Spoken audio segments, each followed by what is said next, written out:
चलिए अब आपको सीधे लिए चलते हैं लखनऊ। मुख्यमंत्री योगी आदित्यनाथ क्या कह रहे हैं, सुनिए। वंदे वंदे प्रदेश की राजधानी लखनऊ के विकास से जुड़े हुए अत्यंत महत्वपूर्ण परियोजनाओं के लोकार्पण और शिलान्यास के लिए आयोजित आज के इस समारोह में मुख्य अतिथि के रूप में उपस्थित लखनऊ के लोकप्रिय सांसद और देश के यशस्वी रक्षा मंत्री आदरणीय श्री राजनाथ सिंह जी, देश के अंदर इंफ्रास्ट्रक्चर को एक नए विजन के साथ आदरणीय प्रधानमंत्री जी के विजन के अनुरूप एक नए भारत का निर्माण करने वाले केंद्रीय सड़क परिवहन और राजमार्ग मंत्री आदरणीय श्री नितिन गडकरी जी, उत्तर प्रदेश सरकार के मंत्रिमंडल के मेरे सहयोगीगण, उप मुख्यमंत्री द्वय श्री केशव प्रसाद मौर्य जी, श्री ब्रजेश पाठक जी, राज्यसभा के माननीय सांसद डॉक्टर दिनेश शर्मा जी, श्री ब्रिजलाल जी, श्री संजय सेठ जी, लखनऊ की महापौर श्रीमती सुषमा खड़गवाल जी, विधान परिषद के माननीय सदस्य श्री मुकेश शर्मा जी, रामचंद्र प्रधान जी, पवन सिंह चौहान जी, अवनीश सिंह पटेल जी, माननीय विधायक डॉक्टर नीरज वोरा जी, ओपी श्रीवास्तव जी, योगेश शुक्ला जी, अमरेश कुमार जी, महानगर के अध्यक्ष श्री आनंद द्विवेदी जी, भारतीय जनता पार्टी के सभी पदाधिकारी और उपस्थित कार्यकर्ता बहनों और भाइयों, मैं सबसे पहले प्रदेश की राजधानी को राजधानी के अनुरूप अत्याधुनिक सुविधाओं से युक्त करने के लिए और सरदेव अटल जी के सपनों का लखनऊ बनाने के लिए लखनऊ के लोकप्रिय सांसद और देश के यशस्वी रक्षा मंत्री जी का केंद्रीय सड़क परिवहन और राजमार्ग मंत्रालय के माननीय मंत्री आदरणीय श्री नितिन गडकरी जी का आज के इस समारोह में लखनऊ वासियों की ओर से, प्रदेश वासियों की ओर से हृदय से स्वागत करता हूं, अभिनंदन करता हूं। बहनों और भाइयों, आज लखनऊ को 1000 करोड़ रुपए की अधिक परियोजनाओं की सौगात, जिसमें 440 करोड़ रुपए की लागत की राष्ट्रीय राजमार्ग के 2 महत्वपूर्ण परियोजनाओं और लगभग 600 करोड़ रुपए की लागत से उत्तर प्रदेश सरकार के अनेक परियोजनाओं के लोकार्पण और शिलान्यास का कार्य अभी हमारे दोनों केंद्रीय मंत्रियों के करकमलों से यहां पर शिलान्यास और लोकार्पण का कार्यक्रम संपन्न हुआ है। इस समारोह में मैं अपने दोनों केंद्रीय मंत्रियों का हृदय से स्वागत करता हूं, अभिनंदन करता हूं।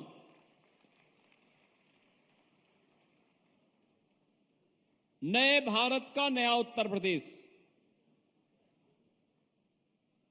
इसका अंदाजा इसी से आप लगा सकते हैं कि प्रयागराज में महाकुंभ चल रहा है और बहनों और भाइयों, महाकुंभ 13 जनवरी से प्रारंभ हुआ और आज 14 फरवरी है। एक महीने की इस अवधि में प्रयागराज महाकुंभ में 50 करोड़ श्रद्धालु देश से आकर के मां गंगा, मां यमुना और मां सरस्वती की पावन त्रिवेणी में आस्था की डुबकी लगा करके एक भारत श्रेष्ठ भारत का संदेश लेकर के गए हैं। तो नए भारत का उत्तर प्रदेश भी आदरणीय प्रधानमंत्री जी की भावनाओं के अनुरूप उस प्रकार की अत्याधुनिक सुविधाओं से युक्त होकर के जन सुविधाओं को और सुदृढ़ कर रहा है। मैं आभारी हूं आदरणीय रक्षा मंत्री जी का, जिन्होंने न केवल लखनऊ के विकास के लिए बल्कि प्रदेश के विकास को तेजी के साथ आगे बढ़ाने के लिए अपना मार्गदर्शन और अपना पूरा सकारात्मक सक्रिय सहयोग सदैव हमें दिया है। चाहे वह डिफेंस कॉरिडोर के माध्यम से लखनऊ में भारत डायनामिक्स के ब्रह्मोस मिसाइल के निर्माण के कार्यक्रम को आगे बढ़ाने का हो, या फिर भारत डायनामिक्स के एक बड़े प्रोजेक्ट को झांसी नोड में देकर के उत्तर प्रदेश के डिफेंस कॉरिडोर के कार्यक्रम को द्रुत गति से आगे बढ़ाने का कार्य किया है। लखनऊ के समग्र विकास को लेकर के स्टेट कैपिटल रीजन की तर्ज पर लखनऊ का विकास हो, उस प्रकार की सुविधाएं मिले, उनका जो मार्गदर्शन था उसी को प्रभावी ढंग से लागू करते हुए आज इसे देश के बड़े मेट्रो सिटी के रूप में लखनऊ को आगे बढ़ाने का कार्य किया जा रहा है। लखनऊ की ग्रीन कॉरिडोर के निर्माण का कार्य हो, किसान पथ के निर्माण का कार्य हो, या फिर इंटरनेशनल कन्वेंशन सेंटर के निर्माण के कार्यक्रम को आगे बढ़ाने का कार्यक्रम, इंटरनेशनल एयरपोर्ट का कार्यक्रम हो, या फिर लखनऊ की बेहतरीन कनेक्टिविटी को जोड़ने के लिए यमुना एक्सप्रेसवे को पूर्वांचल एक्सप्रेसवे के साथ जोड़ते हुए लखनऊ को उसका जंक्शन बनाना, ये सभी कार्य तेजी के साथ आगे बढ़ रहे हैं। बहनों और भाइयों, यहां की एक एक जन सुविधा को लेकर के, आम जन की सुविधा को लेकर के, यहां के पब्लिक ट्रांसपोर्ट को लेकर के, यहां के सामान्य नागरिकों के सुविधाओं को लेकर के एक लोकप्रिय जनप्रतिनिधि के रूप में माननीय रक्षा मंत्री जी का मार्गदर्शन निरंतर प्राप्त होता है। आज उसी का परिणाम है कि लखनऊ सरदेव अटल जी की भावनाओं के अनुरूप आप एक बड़े महानगर के साथ साथ उत्तर प्रदेश का तो सबसे बड़ा महानगर आज के दिन पर लखनऊ है ही, लेकिन अत्याधुनिक सुविधाओं से युक्त महानगर भी हो रहा है। अब यहां पे न केवल एरो सिटी के लिए बल्कि एक एआई सिटी के रूप में भी लखनऊ को आगे बढ़ाने का कार्य डबल इंजन की भारतीय जनता पार्टी की सरकार कर रही है। प्रयागराज में महाकुंभ का आयोजन जहां हो रहा है, उस महाकुंभ के आयोजन स्थल पर भी आदरणीय प्रधानमंत्री जी की प्रेरणा से जो कुंभ स्थल है, यह भी डिफेंस की ही लैंड है, और उस लैंड पर हर वर्ष जब भी माघ मेला होता है, जब भी कुंभ का आयोजन, महाकुंभ का आयोजन होता है, उत्तर प्रदेश सरकार को लीज पर भूमि प्राप्त हो जाती है। और पिछले 8 वर्ष के अंदर जो भी आयोजन हुए हैं, बड़ी सहजता के साथ वह भूमि मिली,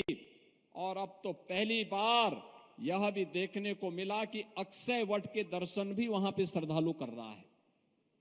पातालपुरी के दर्शन कर रहा है, सरस्वती कूप के दर्शन कर रहा है। एक नए कॉरिडोर के रूप में सभी विकसित हो गए हैं। याद करिए, स्वतंत्र भारत में 1947 से लेके 2019 तक जहां तक आम जन और श्रद्धालु नहीं पहुंच पाता था, ये डबल इंजन की भारतीय जनता पार्टी की सरकार और आदरणीय रक्षा मंत्री जी के कारण आज वहां पर भी श्रद्धालु पहुंच करके उन सुविधाओं का उपयोग कर पा रहा है।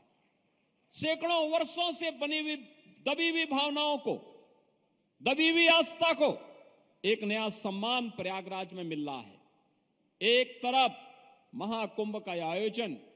और दूसरी तरफ वहां के इंफ्रास्ट्रक्चर को लेकर के। बहनों और भाइयों, कल्पना करिए 50 करोड़ श्रद्धालु जिस प्रयागराज में आज तक स्नान करेंगे, एक महीने की इस अवधि के दौरान वे श्रद्धालु आए होंगे और सर्वाधिक श्रद्धालु आए हैं सड़क मार्ग से। वहां पे रेलवे की बेहतरीन सुविधा हुई,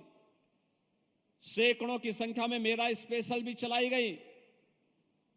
एयर कनेक्टिविटी के लिए 40 रेगुलर फ्लाइट प्रतिदिन प्रयागराज को देश के अलग अलग कोनों को जोड़ रही है। लेकिन सड़क मार्ग से सर्वाधिक वाहन प्रयागराज पहुंचे हैं और सड़क मार्ग की बेहतरीन कनेक्टिविटी करने का श्रेय अगर किसी को जाता है तो आदरणीय प्रधानमंत्री जी के मार्गदर्शन में आदरणीय नितिन गडकरी जी को। एक एक कार्य को कुंभ के पहले, महाकुंभ के पहले स्वयं आकर के उन्होंने इन सभी परियोजनाओं का रिव्यू किया, युद्ध स्तर पर कार्य को आगे बढ़ाया। परिणाम है कि मौनी अमावस्या के दिन 8 करोड़ श्रद्धालुओं ने पावन संगम में आस्था की डुबकी लगाई और सकुशल निकल भी गए। दुनिया के अंदर कहीं नहीं हो सकता। ये केवल और केवल ये डबल इंजन की सरकार ही इस प्रकार के आयोजन के साथ जुड़ सकती है। और बहनों और भाइयों, आस्था को सम्मान कैसे? आपने देखा होगा भारत के अंदर 140 करोड़ की आबादी, इसमें 110 करोड़ की आबादी सनातन धर्मावलंबी है और उसमें से 50 करोड़ लोग आज तक आस्था की डुबकी प्रयागराज में लगा चुके होंगे। इतना बड़ा आयोजन होना, प्रयागराज को रिंग रोड के रूप में सौगात देना, लखनऊ रायबरेली प्रयागराज की कनेक्टिविटी को 6 लेन की कनेक्टिविटी के साथ जोड़ना, प्रयागराज के अंदर के सड़कों को फ्लाईओवर के साथ जोड़ना, 2 लेन को 4 लेन को 6 लेन के साथ जोड़ने का कार्य डबल इंजन की भारतीय जनता पार्टी की सरकारों ने किया और राष्ट्रीय राजमार्ग और केंद्रीय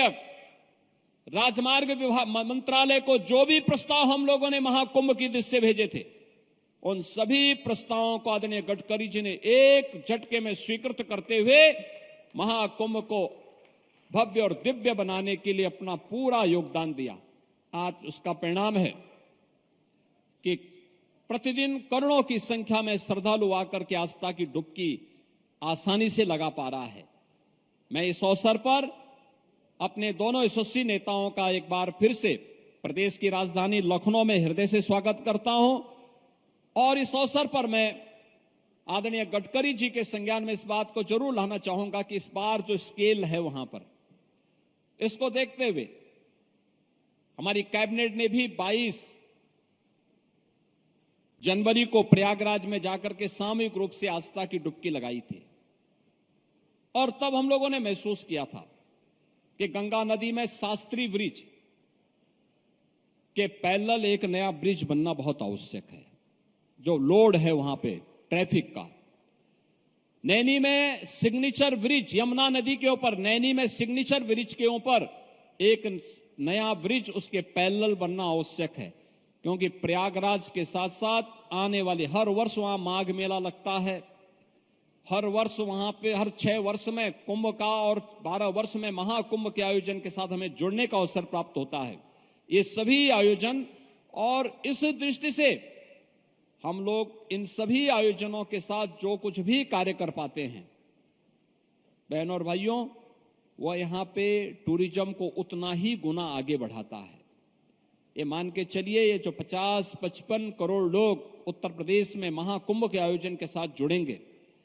ये उत्तर प्रदेश और देश की इकोनॉमी को कितना इसको बूस्ट प्राप्त मिलेगा, इसका अनुमान आप कर सकते हैं। मेरा अनुमान है कि उत्तर प्रदेश की अकेली अर्थव्यवस्था को महाकुंभ प्रयागराज के माध्यम से 3 लाख करोड़ रुपए की नई बढ़ोतरी होने जा रही है। जो लोग उंगली उठाते हैं कि 6,000 5,000 करोड़ रुपए खर्च कर दिए कुंभ में, ये 6,000 और 5 करोड़ कुंभ में ही नहीं किए हैं, प्रयागराज सिटी के रिनोवेशन में भी खर्च किए हैं। कुंभ के आयोजन में कुल 1,500 करोड़ रुपए खर्च हुए हैं और बदले में अगर उत्तर प्रदेश को 3 लाख करोड़ रुपए का लाभ होता हो और यहां की अर्थव्यवस्था सुदृढ़ होती हो, तो मुझे लगता है कि यह उत्तर प्रदेश के नौजवानों के लिए, उत्तर प्रदेश की जनता जनार्दन के लिए और नए भारत के लिए उत्तर प्रदेश के लिए, जिसे हम आदरणीय प्रधानमंत्री जी की प्रेरणा से भारत के ग्रोथ इंजन के रूप में स्थापित कर रहे हैं, उस दृष्टि से अत्यंत उपयुक्त है और समीचीन है। आज के इस अवसर पर लखनऊ को इन सभी परियोजनाओं का यहां पर उपहार देने के लिए आदरणीय रक्षा मंत्री जी का, केंद्रीय सड़क परिवहन और राजमार्ग मंत्री जी का मैं एक बार फिर से हृदय से आभार व्यक्त करते हुए हृदय से स्वागत करता हूं, अभिनंदन करता हूं। धन्यवाद। जय हिंद।